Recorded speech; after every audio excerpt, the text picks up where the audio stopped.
Shalom, selamat pagi. Pemirsa Ragi sekalian, pernahkah mengalami sebuah keraguan? Lumrah ketika orang mengalami keraguan, karena begitu banyak macam pergolakan hidup ini. Keraguan bisa muncul dari sebuah keputusan apakah itu bisa menjamin kenyamanan bersama.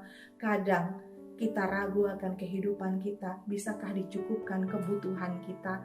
Usaha dan pekerjaan bisakah selalu akan menuaikan hasil? Kita mengalami berbagai macam pergolakan. Dan bahkan keraguan kita bisa muncul bukan hanya dari orang sekeliling dan diri kita, justru kita meragukan keberadaan Tuhan. Kita kadang bertanya, apakah Tuhan bisa menolong kita? Lalu sekarang menjadi pertanyaannya bagi kita, apakah Tuhan layak untuk diragukan? Benarkah Tuhan tidak ada di sekeliling kita? Benarkah Tuhan tidak menolong kita? Satu kejadian, seorang pengembara berjalan dari berbagai macam tempat, ia kelelahan dan mengambil keputusan beristirahat di bawah sebuah pohon yang rindang. Ketika dia beristirahat di situ, ia dalam kondisi sangat haus luar biasa, dan kehausannya itu terjawab karena ada air yang menetes dari balik sela-sela dedaunan pohon yang rindang itu. Ia memutuskan membuat sebuah mangkuk dari daun. Ia menampung air yang menetes tersebut.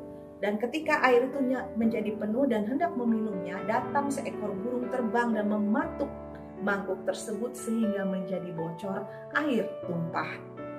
Itu terjadi kemudian untuk kedua kalinya. Dan ketiga kalinya ia mencoba membuat lagi, menampung lagi air, dan apa yang terjadi? Air pun tetap menjadi tumpah karena burung tersebut mematuknya. Ia marah, ia emosi karena kelelahan.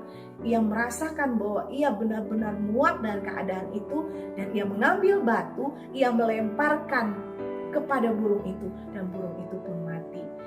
Setelah kejadian itu turunlah seekor ular yang besar dari balik pohon di mana ia berteduh dan menampung air yang menetes dari balik sela-selanya, dan ternyata air itu adalah dari air liur sang ular yang menetes.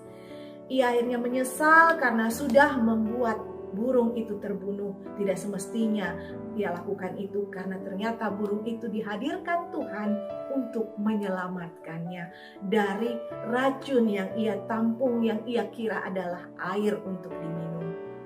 Bayangkan betapa luar biasanya Tuhan memberikan pemeliharaan. Ia tidak akan memberikan kita racun, ia akan memberikan kita kelegaan. Tapi kadang kita protes dengan proses di mana Tuhan menyelamatkan kita. Pemirsa Ragi semua, renungan hari ini dihantarkan kepada kita. Layakkah kita meragukan Tuhan? Tentunya tidak, karena Tuhan tahu yang terbaik kepada kita. Bahkan dalam Yohanes pasal 6 ayat 47 berkata, "Aku berkata kepadamu, sesungguhnya barang siapa percaya, ia mempunyai hidup yang kekal." Tuhan memberikan janji yang tidak bisa diberikan oleh siapapun, yakni hidup yang kekal, sepanjang kita mempercayainya. Jadi, percayalah Tuhan, lakukan apa yang Tuhan kehendaki, ikuti prosesnya, percayalah semua yang Tuhan berikan itu selalu yang terbaik, tepat pada waktunya, dan akan menyenangkan dan indah pada akhirnya. Amin. Kita berdoa. Terima kasih Tuhan untuk firman-Mu. Kiranya kebenaran firman ini menguatkan kami, menuntun kami untuk tidak meragu, melangkah pasti dalam hari-hari kami, dan kami percaya Engkau menyertai kami dalam kuat kuasa Roh Kudus untuk hidup dengan sungguh-sungguh sesuai dengan firman-Mu. Amin.